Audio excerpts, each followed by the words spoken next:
my name is Sarah Spivak, and today I'm going to be talking about how public speaking has helped me this semester and how it will help me in my future. This class really has been a challenge for me because it is one of my weaknesses. It takes me out of my typical comfort zone and makes me go into other areas that I don't feel are my strongest. I have learned many ways to help relieve stress and anxiety while presenting. I'm more aware of what I should do to give the most effective speech I can. The three things that I've learned in this class that will help me in my future when preparing a speech is the importance of an attention getter and an introduction, how nonverbal communication impacts a speech, and how to incorporate visual aids so that they're the most effective.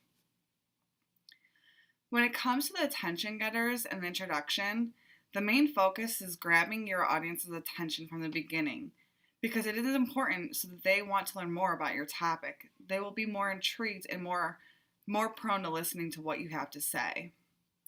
There are different kinds of attention getters that we talked about in class, such as using statistics, quotes, even a question, or something like that's really strong and can impact somebody.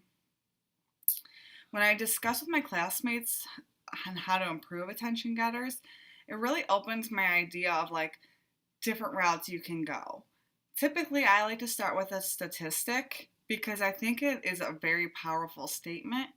I never really thought about using a question, and after reviewing a lot of my classmates' presentations, I realized how a question can really impact a speech from the beginning. When it comes to nonverbal communication and how it can help impact your speech, we discussed about when it's appropriate to use and when it helps or when it makes it worse and takes away from the speech. How this will affect my public speaking skills is now I'm more aware of not fidgeting with my hands, swaying back and forth. I know to have a nice tone and posture to show that I'm confident in what I'm saying and how people will want to listen to me as if I'm not as nervous when I'm giving a speech. When I discussed this with my classmates, they made me more aware of nonverbal communication. Nonverbal communication can be very powerful as well. Like when we watched the little boy in the last speech, he was able to move around the stage and still have that powerful tone and voice. He kept his audience so intrigued in what he was saying, and the way he was walking around really added to his speech. When it comes to visual aids, we discuss the different kinds of visual aids.